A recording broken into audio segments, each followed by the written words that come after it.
Welcome to Parks and Cons SoCal Parks Talk, where we bring you news from the Southern California theme park scene and take you to the heart of the action of some of those parks. I'm Carmel, and this is my co-host Sean. Hey guys, it is great to be back for another episode of Park Talk. We've got a lot of exciting things that we're going to shoot through today, as well as a really fun Magnification. So let's go ahead and get to it. We start out our news with a segment we called Park Hop. This is where we pick 3 or 4 of our favorite news stories from around the Southern California park scene. Remember, it's not ever a comprehensive news list of everything that's happened in the last week or two, but it's just some of the things that caught our attention most importantly. Always feel free to jump in the comments section, let us know any news that we're missing, and we'll be happy to talk about it on the show. So what's up first? Okay, so first up, we've on previous shows discussed the closing of the Frozen sing-along theater in Disney California Adventure at the Disneyland Resort, and we now know what's coming up next, which is going to be an Alice Through the Looking Glass preview, which begins on May 6th. What do you think of the new edition? Well, I think maybe it was the last episode, or maybe it was the one before that, but we were talking about, the idea of maybe Marvel moving into the DCA area there and kind of cutting out its own chunk for kind of a Marvel fun summer type of a thing. And maybe that's still on deck. I mean, we still, as of recording, don't know exactly what's moving to take the place of the Mad Tea Party. But seemingly, the theater, it seemed like an odd mix in the first place because Captain America Civil War was going to be coming out relatively early compared to the time that Frozen Sing-Along was going to be cleaning out and food and wine and all of that. So as of now, it sounds like it's becoming basically a permanent preview center. And so I guess that means Bugs Life Theater is not going to be utilized quite as much. Maybe not Path of the Jedi in Disneyland. We'll see what happens there. But it sounds like DCA, that's going to be the home of the previews for now. So Muppet Vision's not coming back. I know when we first posted the pictures of the Disney's California Food and Wine Festival signage out front and kind of the Frozen sing-along coming down, a lot of people got excited thinking Muppets was coming back. And all we know about that is on the Parks blog. Disneyland Parks blog has responded and said that there's currently no plans for the Muppets to return. And I think the fact that they are choosing to make it just kind of a constantly rotating preview center for films rather than bringing Muppets back pretty much says all we need to know about the future of the Muppets, at least the immediate future there. So would have loved to have seen it maybe a little bit more of something permanent, whether it was Marvel or anything else, rather than it just being kind of a cycling theater experience. But that said, it's always fun to see the little previews that they give. I like getting some little 5-minute, 10-minute experience for whatever the new film coming out, whether it be Jungle Book or Ant-Man or whatever. So okay with it, but definitely it just kind of feeds more into this feeling that a lot of what's going on right now in the park in terms of new things are just placeholders until things really get done with Star Wars Land and then potentially a Marvel Land if that's ever officially announced and officially comes about. Yeah, it's a little, I guess I'm a little disappointed by that news because I was hoping that there would be something more Marvel related or something that would be at least more themed in general, but obviously it seems like a temporary fix, and I'm sure it'll be something hopefully great whenever it does become a permanent thing. So yeah, and those previews, so the last several have really helped sway me. Like Zootopia, when that was coming out, I wasn't so much interested in seeing the movie. Seeing the sloth do his smile thing was cute, but I'd seen it so many times in all the previews that we'd seen it that I wasn't, and it just really wasn't doing much for me. But then when I saw the preview that they had at the Bugs Life Theater, then all of a sudden I was actually more interested because I saw more of what the movie had to offer. And Jungle Book, not to the same extent, but also had a similar effect for me. So I enjoy the previews that they give. So far they've helped to sway me to be more interested in the movies. So yeah, I'll take it, but I would have liked something more permanent for now. Yeah, that corner, I mean, Frozen and Mad Tea Party and all that, I mean, it really has been just kind of a rotating, Monsters Inc. there in the corner. It's kind of an odd location. It's off the beaten track. It's a fun ride, but it doesn't get a lot of attention because of its location, and it just feels like a lot of that area is just kind of holding on right now. Obviously, new Frozen shows coming into the Hyperion Theater. That opens May 27th. So I think we're just going to see a lot of rotating in general throughout the park in the next year or two here while things are in a holding pattern for Star Wars to come. Once Star Wars is taken care of, then I think we'll see a lot of different things kind of get a little bit more permanency, and hopefully that's one of them, though. Yeah, definitely. All right. Well, and speaking of new lands, the Wizarding World of Harry Potter at Universal Studios Hollywood has now been open for about 3 weeks, and the crowds haven't really reached the anticipated levels that people were kind of expecting / fearing would be there. So what do you think is going on at Potter West? Well, first of all, I think Inside Universal .com or .net put together a really great article about this and about the complexities, or at least I found it interesting. So I definitely suggest heading over there. They do a good job with all their Universal stuff. But it is a complicated topic because I think Hollywood was ready for massive crowds, and they did a lot of things to help prepare for that. I mean, they soft opened on February 12th. We've talked about that on the show before. They really, they took all the block-out dates away, so everybody was able to come that had a pass at the time. Anybody that was kind of in the loop, they sent emails out. They did pass holder previews.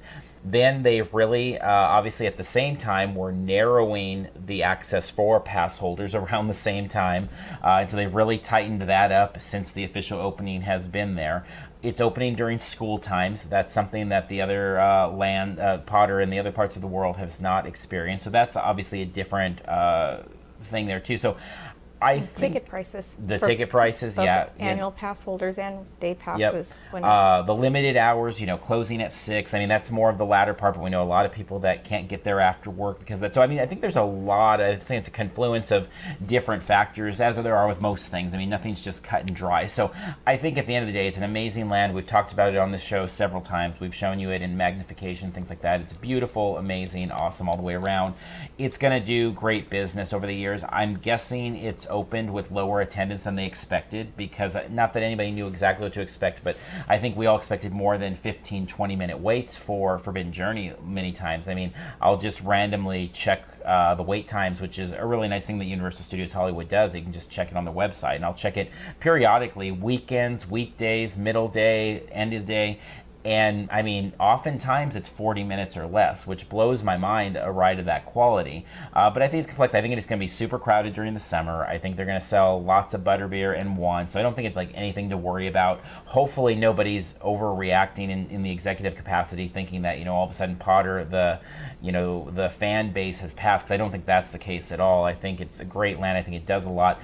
As we talked about in the last episode, so much of Universal Studios Hollywood has changed. And this is part of, I think, of that whole trend of a lot of people are still catching on to what Universal Studios Hollywood is. And we know lots of people that we've talked to that are both in the parks community and not in the parks community, more not in the parks community, that just Universal Studios Hollywood wasn't even on their mind ever as a place to visit. And now it is. But at the same time, they're figuring out when they're going to visit. A lot of people were scared off by what all of us thought was going to probably be busier wait times. I know I told a lot of people, like, hey, just wait till September. And now, talking to various friends and family and saying, well, maybe we can head out in May or June or whatever for you to be able to experience it. So I think there's just a lot of things going on there. And I think that in the end, though, it's still a success. It's going to be a big success over the years. And it's exactly what the park needed, which was a real centerpiece that it could kind of hang its hat on. Yeah, for selfish reasons, I wouldn't mind if attendance stayed on the lower end, and then maybe they get rid of some blockout dates again, like they did in February, because we have one of the lower end ones, because it's an hour and a half on a good drive for us to get out there. Yeah. So in my mind, it's been hard to justify the price increase to get the passes without the blockout dates or fewer, when I don't think we can make it out there enough to justify the cost. Although obviously sometimes you make it out there without me, and that might be justified, but for me personally, I don't make it out there as much. So I wouldn't mind attendance staying low and then saying, you know what, pass holders, come on in, we want you to come experience and get rid of the blackout dates. So I wouldn't mind that. But I'm sure they're going to make their money back and stuff. I mean, I of course have no idea what the exact figures are, but the fact that most of what's there was a copy and paste of the other parks for the most part means that they probably didn't invest as much into this specific park. So I'm sure they'll make their money back. Oh, and, yeah. I mean, as we discussed, we have so many people that we've talked to that it's been 10 years longer that they've even been to the park, and some that have never, and now are asking about going and wanting to go. So they'll get their money back and stuff. Yeah, and it's it's still a busy, thriving part of the park. It's just not absurdly crazy crowded. And if it was absurdly, 3 hours to get into land type of lines and things like that, then people would be talking about the other end about, well, the infrastructure's failing because they can't facilitate, remember we talked about more on the podcast. That was before we did this talk show on YouTube, but we did talk a lot about all of the infrastructure things that they had done in the last few years, adding all of the food options in Springfield, adding Fast and the Furious to kind of pull a different demographic onto the studio tour. Parking structure, the entrance plaza. They did a lot of things to move people around to other parts of the park. Everything was getting ready. I mean, it was really like, batten down the hatches for the storm of crowds. And so now I think, if anything, these moderate crowds are partly a testimony to a lot of the things that they've done to, address those issues, and I think it's a good thing, actually. Now, obviously, if we're sitting here 6 months from now, a year from now, next year when they post, results and they're saying, hey, well, we're behind on attendance, then that's a different story. But I think for right now, honestly, it's all kind of good news, I think. I don't think it's anything bad at all, so. Agreed. Okay, so next up, classic Disneyland attractions Autopia and Jungle Cruise are going to be reopening on April 29th and May 6th, respectively. Which are you most excited about? So it's interesting with those. I mean, they kind of quietly closed and seemingly are going to quietly reopen. So thus far, there hasn't been really much made of any of them. As we're recording this, Autopia is just a few days away. It's got a new sponsor there with Honda. Jungle Cruise, we know they airlifted out some of the animatronics and they're working on them. I mean, I guess I'm not super excited about either, but I lean towards Jungle Cruise just because I really like Jungle Cruise. I think it's a great ride. Autopia, we rarely, it's much more of a kiddie ride. We rarely ride it.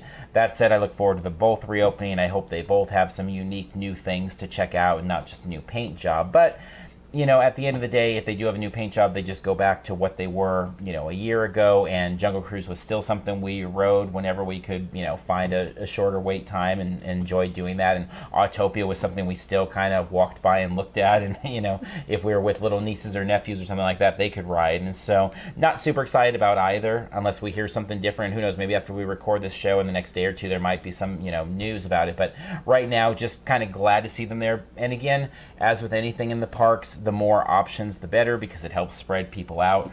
Right now, it's pretty rough go at Disneyland. We've talked about it with Paint the Night and all the stuff at night. It's messy, messy, messy. They need as many things open as possible right now to spread people around, and so I think they're both welcomed. Agreed. And Autopia, obviously we can't see everything that's behind the scenes, but you can see a decent amount of the painting and the new facades structure that's there. And it does look pretty. It looks nice and shiny and slightly different, I'd say brighter colors, probably. Seemingly. So I get enough traffic and driving experience just in our regular car on the regular freeways. So yeah, Autopia frustrates me a little bit. I want to just slam on the gas, but always there was cars in front. So I'm not a biggest fan of that ride, but it serves its purpose and kids get to drive and stuff. So it's great, and it'll be nice to have it open. That's another area that many times I've heard, as we've been in that area, parents having to explain to kids, oh, it's closed. And so definitely kids have left there disappointed not being able to go on Autopia. And then Jungle Cruise, I just love that ride. It's so enjoyable. So I don't imagine there are huge changes going on back there, but as long as it stays thematically about the same, I'd be happy with it. So I'm looking forward to that coming back. Yeah, it's definitely in the pantheon of, great classic rides. And, it's a welcome, to come back there. And so we'll be following along with them. You can check our YouTube channel for snippet videos of all of it and overview videos if there's bigger things and stuff. And we'll definitely try and be out there on the opening moments or as close to that as possible with all of them. So definitely. Excuse me. So last up in the news is that there is a brand new con on the scene, and it's making big waves in the parks community. So Midsummer Scream is a Halloween festival that is launching its inaugural show on July 30th and 31st. And the reason it applies to the parks talk is that they've already announced the presence of WDI, so Walt Disney Imagineering, Universal Studios, Knott's Berry Farm, and Six Flags Magic Mountains are all going to be presenting at at that convention. So are you ready for Midsummer Scream? Yeah, I mean, this is the type of convention. I mean, obviously, convention, this sounds like it fits more in the Con Talk episode in a way because we're talking about a convention, but it fits perfectly here because, and one of the things we love about haunt season is it is that intersection of themed entertainment. And when we talk about a convention like Midsummer Scream, it is that perfect, to use the word again, the confluence, a perfect confluence of things, which is you've got your parks, you've got your haunts, you've got a convention. It's all great things. It's at the Long Beach Convention Center, which is super exciting. It is shocking, but at the same time not shocking that they've been able to pull such great guests. Our good friends over at Theme Park Adventure, Rick and Johanna there, are a big part of this team. They're producers behind the show, and they have worked really hard with the rest of the team there to put together a great show already, and we're months out from it. I mean, they just launched the show or made it public in the last, few months or really month here, and to already have, they came out the gate with WDI. Also, we didn't have it on the list there, but Queen Mary Dark Harbor, Boneyard Effects, I mean, a bunch of others, Evil Twin Studios, great haunts, not theme parks, so keeping to the park talk side of things, but just a great group of contributors, all with a lot of integrity, a lot of, just positive work that they've done. And the fact that they're all coming today as we're recording this, Knott Scary Farm was announced. So that really completes it. Having Six Flags Fright Fest, Knott Scary Farm, Universal Studios Halloween Horror Nights, and then WDI there to talk about Illusioneering. I mean, it's really a phenomenal convention. Where else can you get all of those parks integrated into one? It's really unique when you think about it, because although it is a haunt and Halloween specific convention, the fact that they're able to bring these parks from all different backgrounds that attract different clients in many ways all to this one convention. In a lot of ways, it makes it like the premier park convention of anything, because there's nothing really like it that does this. And so it's really interesting. It's not a trade show. It is truly a convention for the haunt community, for the Halloween community, for the fans just of Southern California.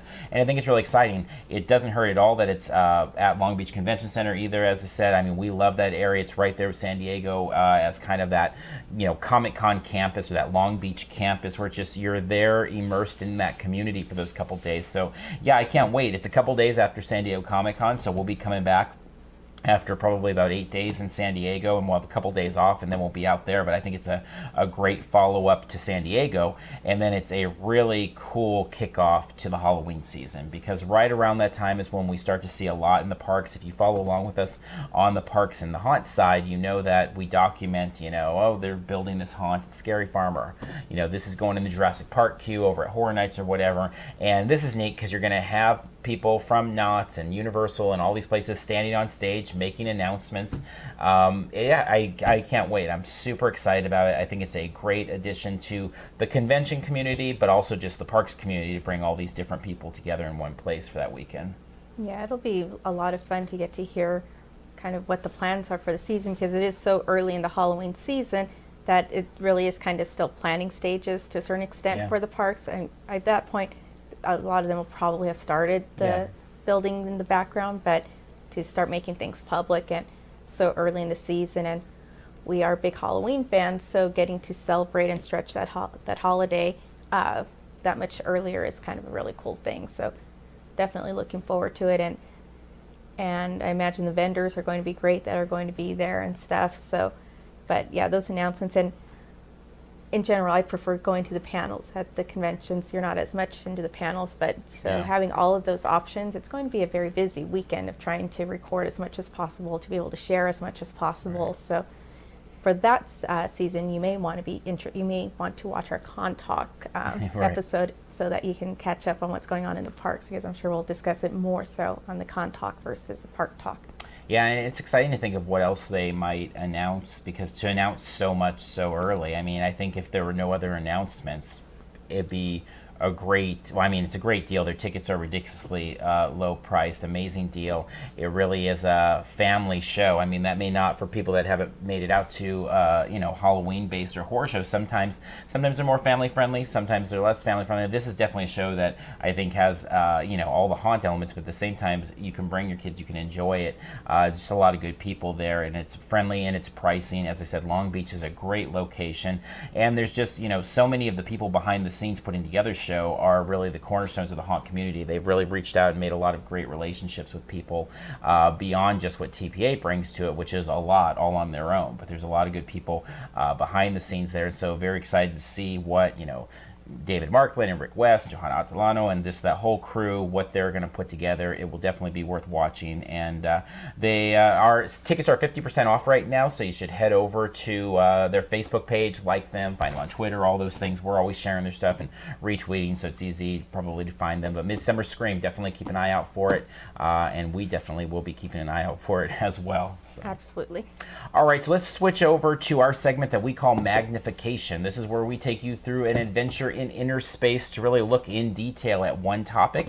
And this time we are heading out to the farm. Speaking of Knott's Scary Farm, we're heading out to the farm, to Knott's Berry Farm, for the opening of the new Mrs. Knott's Chicken Dinner restaurant. So it was about a week ago actually it was exactly a week ago as we're recording this on Monday night that the restaurant reopened to the public. Soft open. They're in soft open limited hours right now. They're still kind of putting things together and everything, but they did open with their full lunch dinner menu. They have not opened for breakfast yet as of this recording. We headed out there, as I said, just a week ago from today, and we had dinner there, had a good time, enjoyed it. I think before we talk too much about it, though, why don't we go ahead and take you down to Buena Park so you can check a little bit of the new lookout at Mrs. Knott's yourself.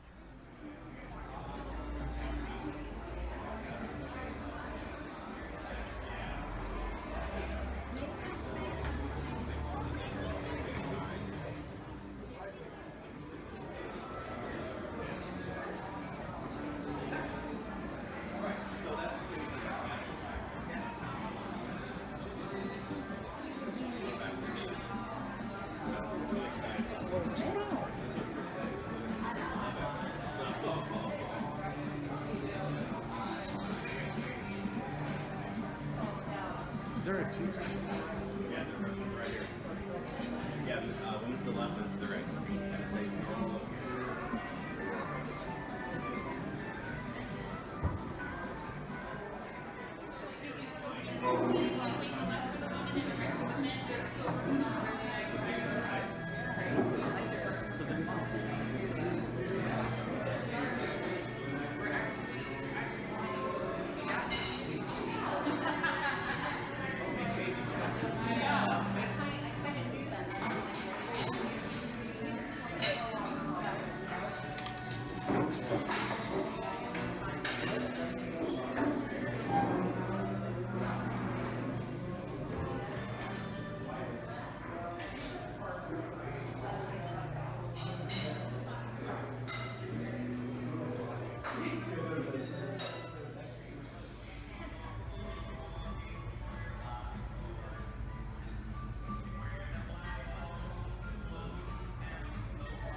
All right, so hopefully you enjoyed that quick look at Mrs. Knott's. I mean, definitely you got to get down there and check it out for yourself. The video can only, show you so much.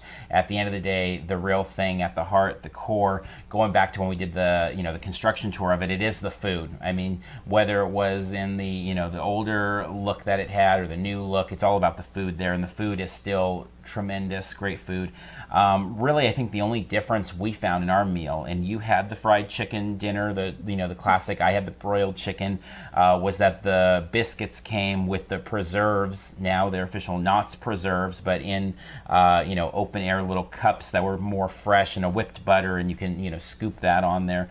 But besides that, everything else I think that was different was just talking about the cosmetics of the restaurant. There was nothing really different to the food or the taste of the food or the offerings or the selection or any of that. I mean, the food was what it was. If you've ever been to Mrs. Knott's, it's that same great quality food. Yeah, the very good, yummy food. And I don't know, I had been a little while since I'd been, so I'm not sure the price has changed at all on the menu. But it was, great tasting food, and having so much open area now is great. And there isn't that kind of muggy area where the waterfall used to be, which I liked the waterfall in theory when it was there, but sitting in that area was always kind of muggy in there, and sometimes could be a little difficult to breathe. So now it's all open and clean and new and everything else. So definitely exciting. And the bar looks pretty cool. Again, we don't drink so much, so we didn't even really stop at the bar other than to see it. But yeah, lots of great stuff going on there and lots of great seating area. And although I don't think technically capacity was increased, it feels just more open and all more cohesively themed, obviously, since it's all together now and it's not just added on rooms and stuff that it used to be. So I'm definitely glad that it's open. I love, when we went, it was obviously the first day and it was soft open. It was a Monday, so there wasn't a wait anyways. But I love that now that we're not going to have to stand in that line to get your table, that they'll be texting, I think is the plan. Yeah. And then on busy days, they'll be using Open Table to allow reservations to be made. So that alone, I think, is a hugely great improvement over the past. And then it does seem like some of the walls are still bare, but I tend to think they're not really done yet with the decor. I tend to think more stuff will be coming in and that they'll be selling more merchandise related to Mrs. Knott's across the way at Virginia's. We found a couple mugs and stuff related to the restaurant. So I imagine that stuff will be coming into the actual restaurant to be sold there too. So I don't think it's done definitely, but so far I'm loving the changes. Yeah, I'll be surprised if what we've seen is everything in terms of the theming, because that is, I think the criticism right now is that it's lacking theming, it's lacking some of the historical roots of Mrs. Knott's, and I think that's a very fair critique. That said, I'm hopeful that more of that's going to come. But we'll see, maybe not. I mean, I know the criticism, and again, I think the criticism has been mostly a vocal minority. The general public that we hear talking, that, we spend a lot of times in the park and get to listen in and hear people talk, and the general public is loving that. And it reminds me a lot in a way of Voyage to Iron Reef, because the general public that come across there, they love that ride. And there's a lot of things about the ride that the theme park community has some issues with, but there is that group that's not there studying the parks, and they find it a little different. Everyone in Mrs. Knott's, whether it was when the windows went down and were kind of revealed, or in the restaurant, everybody I've heard has been very positive. That said, online, seeing Twitter, I've seen several people complain about it too. So I'm curious, but like I said, I do think it's a fair complaint. I've said this many times, very concerned about the Haunt Museum disappearing in Ghost Town for the 75th anniversary. I don't understand why there isn't more respect paid to Scary Farm, but also even things like the dinosaurs or Berry Tales or things. I mean, in terms of actually physically putting the props out or the old characters or things, I think one of the things that makes Knott's great is that they've always really paid attention to their past, or historically they have.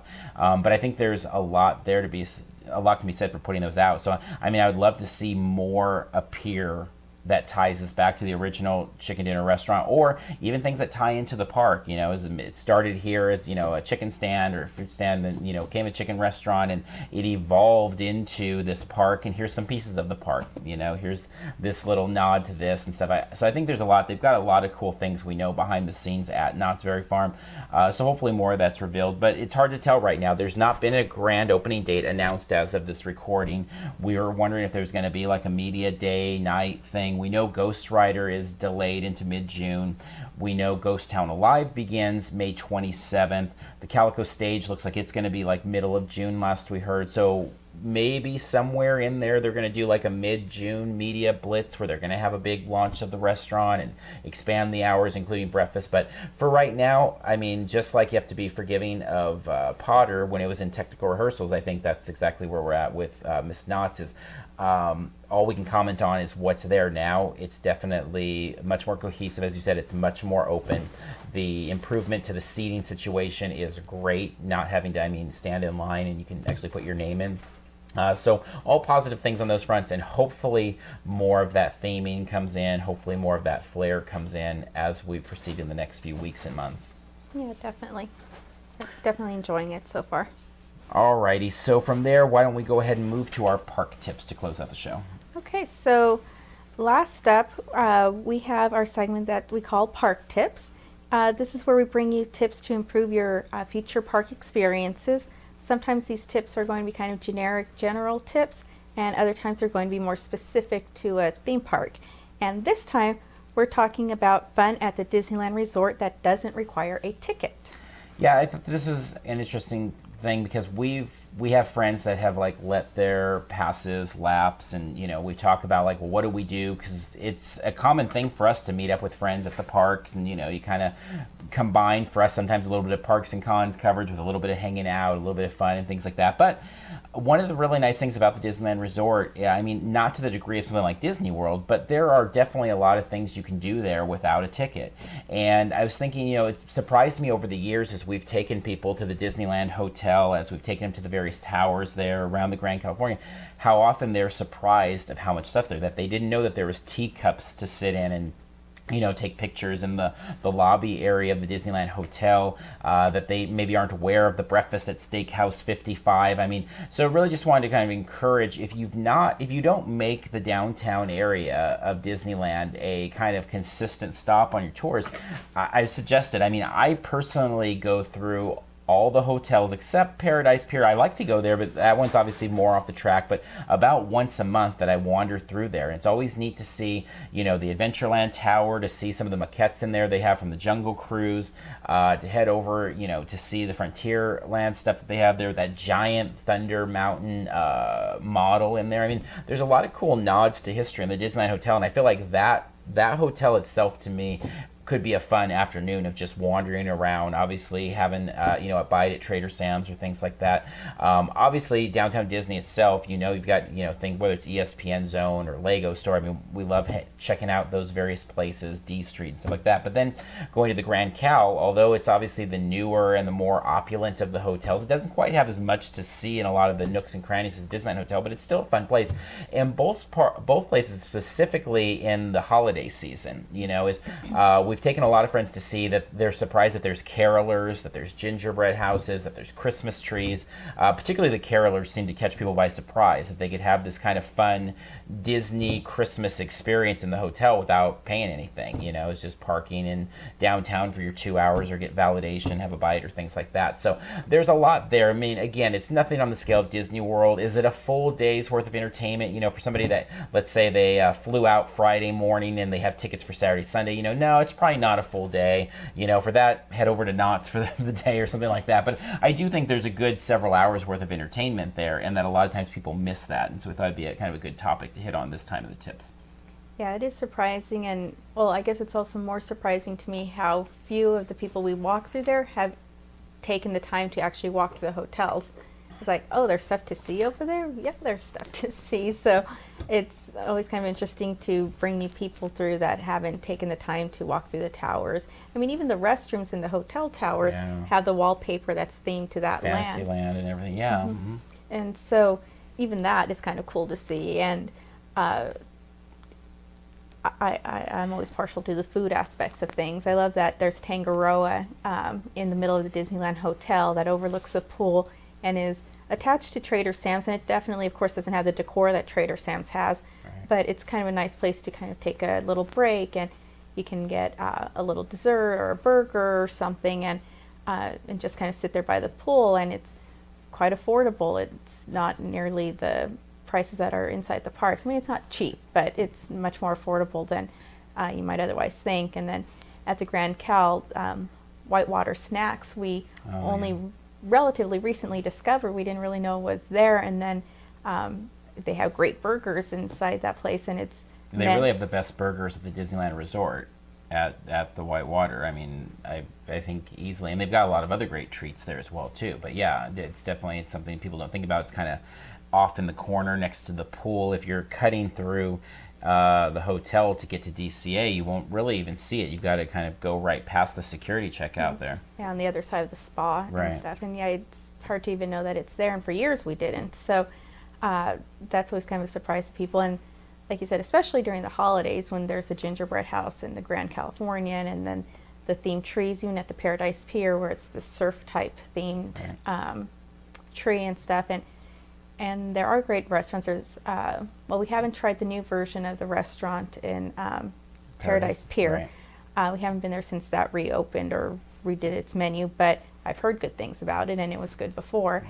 And then Steakhouse 55, we only went there for breakfast for the first time a couple weeks ago, and that was incredible. I've always heard about their steak and their dinners and stuff, but I had only, again, relatively recently heard about their breakfasts, and that was a cool place to be able to eat. And we actually took your mom there for her birthday breakfast, and she enjoyed that. It was great. So yeah, there's lots of stuff to do, and if you park in downtown Disney, just be sure to pay attention to the time, because what is it, 2 hours now? 2 hours without validation. And then with validation, I think you get another 2 hours or another hour, something like that. It's 2 hours. So yeah, your max is 4 hours, which can make it tough if you're going to want to do dinner in the movies. I mean, it used to be 5 hours, which made a lot of sense. The 4 hours really doesn't make sense for dinner in a movie very well anymore, but it is what it is. But yeah, as you said, I mean, the dining, Trader Sam's, I mean, I kind of figure if you're watching this show, you've probably been to Trader Sam's before, but it has to be said, I mean, that it really, that and Blue Bayou, I mean, those are the two best themed dining experiences in the Disneyland Resort, and it's not even close. I mean, the entertainment factors that go into Trader Sam's, yeah, I mean, it's unparalleled in a lot of ways, and I personally prefer to go there than Blue Bayou, because I'm just not a huge fan of the Blue Bayou food or the prices there, and so Trader Sam's is a great alternative to that. Sitting out, though, with the tiki torches just over the pool at Tangaroa, much cheaper, much more accessible, no waits ever. You know, if ever you're there at Trader Sam's, they share mostly the same food menu, not drink menu, but the food menu. But yeah, I mean, at the end of the day, it's just really about exploring the area and making sure you know that. I personally like, I mean, if we had our way, we'd always park in downtown Disney and just walk through them all. Obviously, with the limits in time, a lot of times we use Mickey and Friends, but I strongly prefer Mickey and Friends, and 9 times out of 10, whatever floor I park on in Mickey and Friends, I will walk the entire way, not take the tram, just so I can walk all the way around and go through the hotels and check things out. And so definitely, if you've not done it, and especially if you know anybody that maybe wants to get a little Disney fix that doesn't have a pass, or maybe somebody that you think that they might just be, be able to be swayed if they saw some of the stuff going on there. Take them by, let them check it out. Doesn't cost anything. You again, park 2 hours free in downtown Disney lot. Check it out, have a bite, and enjoy. And Rainforest Cafe is another well-themed place, although it's not different than any other Rainforest Cafe, but it is themed. And ESPN Zone has their big screens that you can watch the games on, and House of Blues sometimes has music going. So even if you don't stick in the hotels, there's obviously all these other things, but personally I enjoy the hotels because it's their and Disney House of Blues themed. is going away soon, but we'll see what takes its place. Hopefully something good. Yeah, so. Alrighty, let's go ahead and wrap up then this episode of SoCal Park Talk. So why don't you tell the people where they can find you?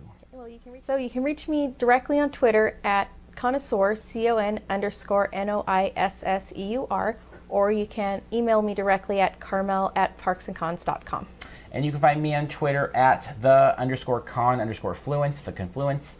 And also, obviously, on most of our social media platforms, you can find me there as well. If you're interested in Convention Talk, as we talked about with Midsummer Scream, you can find our Con Talk episode. So basically, every week on your YouTube channel, you can expect a talk episode like this, alternating between Convention Talk and Park Talk. So please check that out. Please subscribe. Let us know that you're interested in it. And tell us in the comments, focus points that you want in future shows, things that you're interested in, what you like to do at the parks. You know, if we're talking about saving money and skipping a day in the parks, what do you do in downtown Disney? Also, if you're interested in more talk and taking you to the floor of the various events that we're at, you can check us out on iTunes and Stitcher. We have a podcast called Parks and Cons. We've got 140 some episodes up there that are all just in the moment for the most part of the experiences, so go ahead and check those out. We were just out at Monsterpalooza recording on the floor there the week before. We had Jeremy Renner, Hawkeye from Marvel's Cinematic Universe Avengers, talking at Silicon Valley Comic Con, so we have a lot of fun stuff over there as well. You can find us on social media platforms at Parks and Cons on all of them: Facebook, Twitter, Instagram, and Periscope. Just find us, like us, follow us, whatever the wording is for that one, at Parks and Cons, and we'll take you to the heart of the action in real time with all of those. So we're going to go ahead and wrap up for this episode of Park Talk. Thank you very much for tuning in, and until next time, we'll see you in line somewhere.